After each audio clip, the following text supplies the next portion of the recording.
Today, I'm going to talk to you about your alphabet phonics. I'm not really particularly attached to any system in this. I've actually just kind of made up my own that go with a YouTube video, and that's what I teach the kids.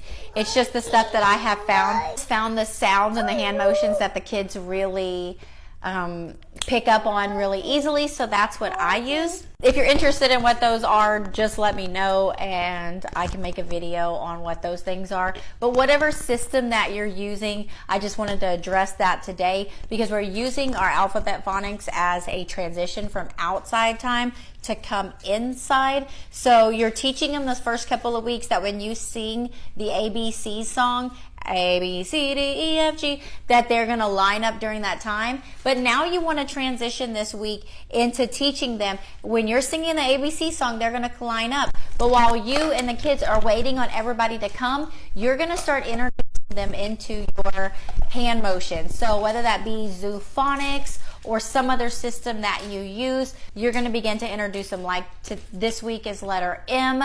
So like when I did letter M, I would always do M, M, because that's a natural sound that little kids make when they're first learning to make sounds, is that sound. So I just rub my belly,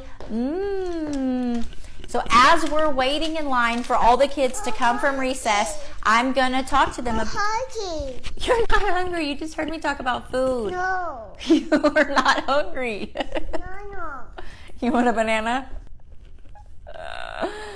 So my goal in life is to be a stay-at-home grandma where I'm creating this curriculum and I have her all day. But the learning curve is real, y'all. So as the kids are, I don't know where I left off. As the kids are lining up, you're going to begin to show them. So this month, we're focused on the letter M. The M says, or if you're doing like the for the mouse, I think that's Zoophonics is whatever that is, teach it to them during that time. If you have more time right now because it's taking some of the other kids longer to line up, have that co-teacher if you have one that go and they're gathering them and they're bringing them back while you are giving the kids that are in the line already something to do with their body and their hands, because we know that idle hands cause chaos. So we want to keep those kids that are busy in line focused on something. So you're singing the alphabet, you're getting into the line. Now when they're in line, you're showing them this week's letter is letter M. What motion do we do? What sound does it make? Another letter that we're learning this month is letter T. For T, we go like this, t, t, t, t. Like a ticking clock, like this. T. Another letter that we're learning this month is A, is for alligator. So we're going to put our hands like this and go, alligator. And the last letter we're learning this month is B, like for ball. So we're going to do our hand like this and we're going to act like we're bouncing the ball. B, b, b, b, b, ball. B is for b, b, ball. So you can have them just make the sound for a while. B, b, b, b, b. Or you can have them say ball. A lot of people like to use like a little rhyme with it, like A is for alligator, alligator. B is for ball, ball.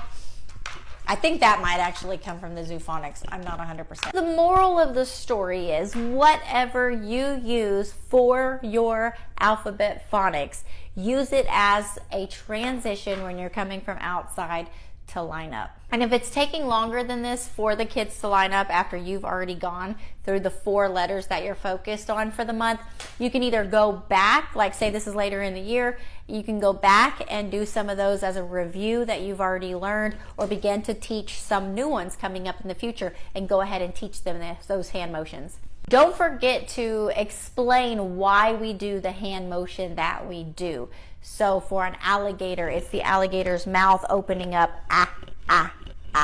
alligator.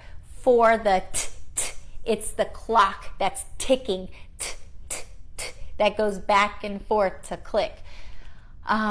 For the B, it's bouncing. The letter M, it's because when you're hungry and something tastes good and you eat it, you say, So take the time to explain the why behind the hand motions, and then that will begin to connect with them more in the future as you're teaching these letters. And it's making those connections when they start reading and they see that letter. It reminds them of, oh, that's an M. The M says and that is the beginning stages to reading. If you like lessons like these, go ahead and comment all about me and send me your email address. That way, as soon as I get all of these videos uploaded into the lesson plans, I can get them sent over to you as soon as possible.